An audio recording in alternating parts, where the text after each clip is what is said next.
দুর্ভাগ্য এই যে সেসব আলোচনায় আমাদের নারীদেরকে উপেক্ষা করা হয়েছে। আমাদের বিভিন্ন সংস্কার কমিশন বলেন, ঐক্যমত্য কমিশন বলেন, সব জায়গাতেই। কাজেই সুযোগই যদি তারা না পায় তাহলে কি করা যায়?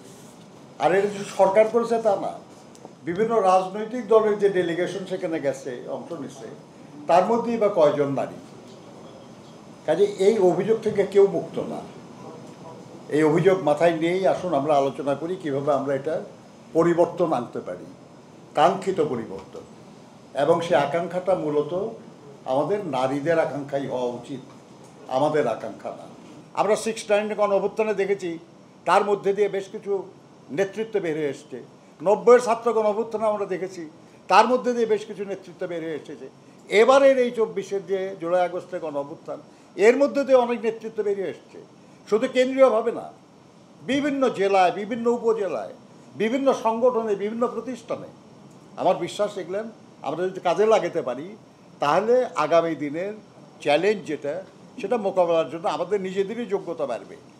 আর না হলে আমাদের তো বয়স হয়ে গেছে আর কি, আমরা মনে করি আর কি, যেটা সেটা হলো যে নতুন নেতৃত্ব আসতেই হবে আর কি। এই কষ্ট তো আমাদের সবার আছে।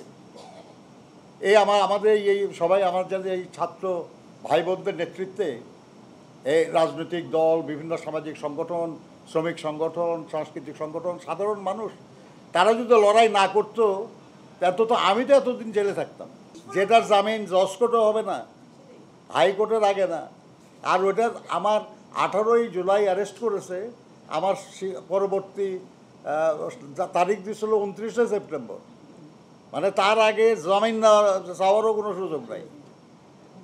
তো আল্লাহ বাঁচাইছে, সবাই মিলে লড়াই করছেন, আপনারা বাইরে আসছি আর কি, তা নইলে তো আজকে এনে আসতে পারতাম না। হ্যাঁ, তো এখন এনিওয়ে প্রশ্ন খালি আমি না, আমার মতো এরকম অনেক বয়স্ক নেতারা। এই আপনার আমাদের সঙ্গে ডিভিশন, ওখানে বিএনপি স্ট্যান্ডিং কমিটির মেম্বার আমির খসরু মোহাম্মদ চৌধুরী ছিল, আমানুল্লাহ, আমান, মিল্লাত, এনি টেনি, আমরা সবাই ছিলেন। জামাতের আবদুল্লাহ মোহাম্মদ তাহের সাহেব এবং মিয়া গোলাম পরোয়ার, তারা ছিলেন। অনেক ছিলাম আমরা আর কি। তো এখন ব্যাপারটা হয়েছে যে আমাদের যদি মনে করেন, আপনারা যারা তরুণ, তারা যদি মনে করেন আর কি যে আপনাদের আকাঙ্ক্ষার সঙ্গে আমাদের আকাঙ্ক্ষা একেবারে পরস্পর বিরোধী, তা না। কিন্তু আমাকে আমার অভিজ্ঞতা বিবেচনায় নিয়ে কথা বলতে হবে। আপনারা এটা বলতে পারেন যে একটু আগে একটা স্ট্যাটিস্টিক একজন দিছে যে কোন নির্বাচনে কতজন প্রার্থী ছিল, কতজন জিতছে। কেউ কি এই তথ্য দিচ্ছে যে কতজন নারী মনোনয়নের জন্য আবেদন করেছে? আপনি যদি নারী আবেদনই না করে আপনি দেবেন কেমনে? একটু আগে জামাতের প্রতিনিধি বলেছেন যে পাবনায় একজন বিদেশে লেখাপড়া করা মহিলা, তাকে অনুরোধ করেছেন তারা তাকে নমিনেশনের জন্য, উনি রাজি হন নাই।